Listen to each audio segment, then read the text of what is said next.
The next thing, you didn't ask this one, but the people say Wahabi. Catch yourself before you say that. Stop yourself. The other word I told you is the Arabic word, so is this. It means to bestow, to give. Al-Wahhab, if you say Al-Wahhab, you must be very careful now. You just said Allah's name. Allah is Al-Wahhab. He is the bestower, the ultimate bestower. So you don't take Allah's name and play with it like that. What really happened over 200 years ago, there was a student of knowledge who memorized the Quran when he was not even a teenager yet. He studied all of the fiqh, jurisprudence of the Hanafi. Then he began to study others. And his father, who was a scholar, told him to stop. Just stay with what we have. He said, I want to learn the others. His father almost disowned him because of it. It was very upsetting. You know, don't do that. But he wanted to learn all of it so he could understand. And he began to learn quite a bit. He became convinced that he needed to learn more. And he discovered through this learning that the people of his time were making a grave mistake. I used the right word too, because they were worshiping at graves. They were literally going to graves and calling upon dead people to help them. Righteous people, good people, but they're dead. And even if they were alive, what could they do? They could only make dua for you. Nobody's got any magic.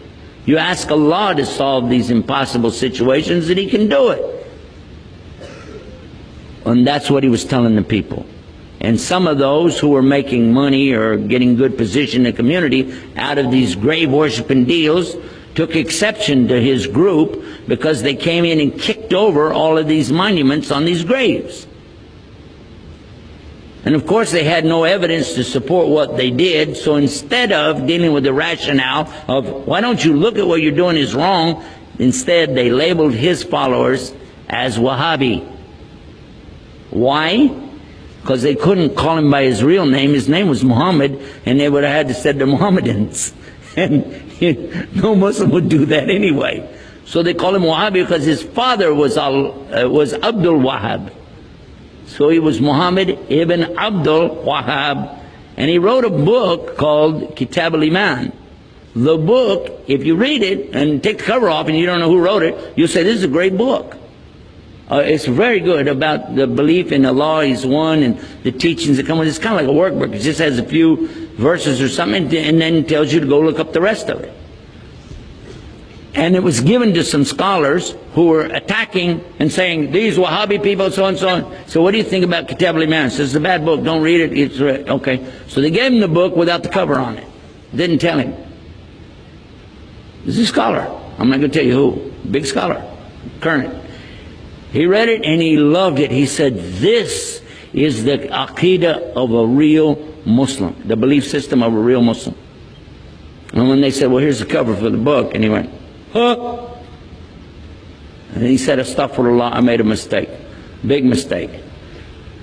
All of us need to understand that whenever somebody doesn't want to admit their mistake, it's a lot easier to point and say, he's a Wahhabi.